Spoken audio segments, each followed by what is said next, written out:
দেশের জন্য তো ইন্টারন্যাশনাল ক্রিকেট যেটা আছে যে পাকিস্তানের সাথে টেস্ট সিরিজ, সো আপাতত প্ল্যান এতটুকুই, খুব বেশি আসলে প্ল্যান করিনি। এই ফরম্যাটে আমাদের বেশ কিছু এক্সপেরিয়েন্স প্লেয়ার আছে, যদি আমি নাম মেনশন করি মুশফিক ভাই, মমিনুল ভাই, সো আরও বেশ কিছু প্লেয়ার আছেন। সো আমরা যদি আমাদের ওই এক্সপেরিয়েন্সটা শো করতে পারি এবং আমাদের ওই স্ট্রেংথ অনুযায়ী খেলতে পারি, অবশ্যই এই সিরিজটা ভালো হবে। সাকিব আল হাসানের ভাবনায় এখন শুধুই পাকিস্তান সিরিজ। মঙ্গলবার এই সিরিজ নিয়ে কথা বলেছেন অধিনায়ক নাজমুল হোসেন শান্ত।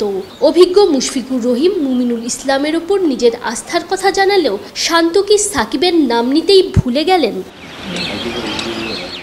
দলে এত খেলোয়াড়, স্বাভাবিকভাবেই দু একজনের নাম নিতে শান্ত ভুলে যেতেই পারেন। তবে পাকিস্তান সিরিজে যেই খেলুক না কেন, পর্যাপ্ত প্রস্তুতি নিয়েই এই সফরে ভালো কিছু করার আশায় টাইগার অধিনায়ক। খুবই গুরুত্বপূর্ণ সিরিজ, যেটা আপনি বললেন যে বেশ কিছু প্লেয়ার অস্ট্রেলিয়াতে গিয়েছে যারা হয়তো মূল স্কোয়াডে থাকতেও পারেন।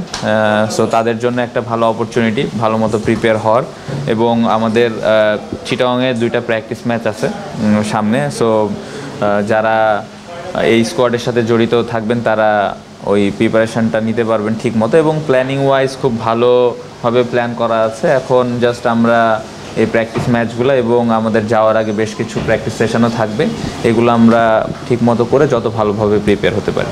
250-টিরও বেশি ডিজাইন অপশন নিয়ে ওয়ালটন স্মার্ট ফ্রিজ, বোঝে আপনার প্রয়োজন। পাকিস্তানি বোলিং লাইন আপের বিপক্ষে কঠিন লড়াইয়ে মুখোমুখি হতে হবে বাংলাদেশের ব্যাটিং অর্ডারকে। এই সিরিজ ঘিরে কিভাবে পরিকল্পনা সাজাবে শান্ত বাহিনী?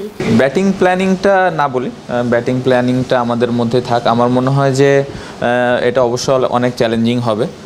তারা খুবই ভালো দল, বাট আমার মনে হয় যে এই ফরম্যাটে আমাদের বেশ কিছু এক্সপেরিয়েন্স প্লেয়ার আছে, যদি আমি নাম মেনশন করি মুশফিক ভাই, মমিনুল ভাই, সো আরও বেশ কিছু প্লেয়ার আছেন। সো আমরা যদি আমাদের ওই এক্সপেরিয়েন্সটা শো করতে পারি এবং আমাদের ওই স্ট্রেংথ অনুযায়ী খেলতে পারি, অবশ্যই এই সিরিজটা ভালো হবে।